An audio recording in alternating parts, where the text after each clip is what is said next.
Okay, so Carl, what made you want to do free running? Really, it's a sport that I've watched quite a lot from TV. Like, there's been adverts on TV that have these guys just doing random flips off walls and stuff like that. Also watching videos on YouTube. I've just been doing some research on it a few years ago.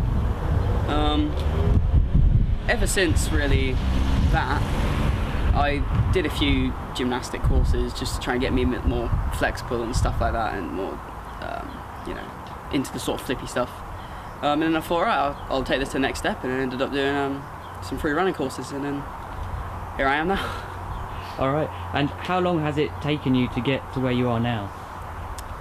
Let me see. I think I started around about possibly 2010.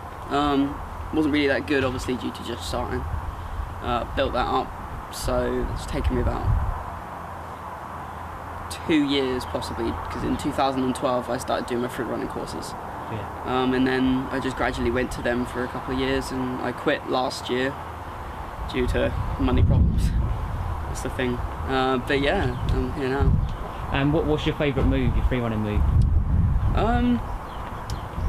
See, this is a difficult question, because there's a lot of moves that do different things. Obviously, you've got the more free running kind of style, which is obviously the freestyling with the flips and stuff like that.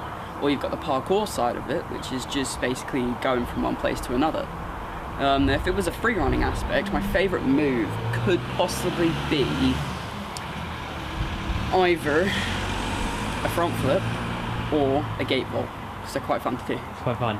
Okay, and can anyone free run? Yes, anyone could free run. I believe that anyone can if they put the effort into it. Then they could possibly get the training required and end up being as good as, I don't know, the professionals out there. Yeah.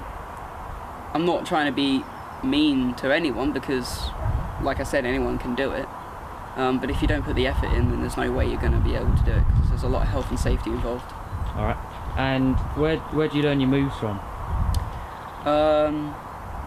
Like I said earlier, I went to a free running class, so that was obviously in a gym that was padded and stuff like that. I had a coach, so I learned a lot of moves from them. And that's just basically where I learned them, and I just practice them every day in some aspect. And one other question, what type of shoes should you wear to do free running? You should kind of wear trainers that have a lot of grip. Obviously, these kind here, not very good, because they don't have that much grip, and you need ones that won't slip off your feet. Try to really wear trainers that have grip, because obviously if you try to do some sort of move like a precision, you're not really going to get very far. If you don't have grip, you might just slip and smash your face in. Okay, what's the best type of clothes to wear? Well, these kind of trousers here, they're pretty good, because obviously they're stretchy, so you're not really limited of how much you can move. A short sleeve top works. Also, jumpers work if it's in the cold, if you need it. Try and get a jumper that doesn't have like the rope things on it, because they can get in your way quite a lot.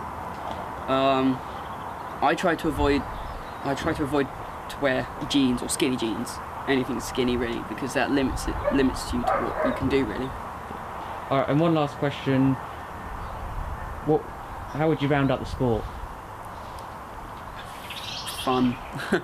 It's just all in all fun. I mean, I've done it for a few years, and if you do it around people, you get a lot of really good reactions if you pull something off, and if you don't, then obviously you get the downside of it of people probably laughing at you. It just comes in all the practice really. But yeah, I just love it to pieces. All right, thanks for that, Karl. You're welcome.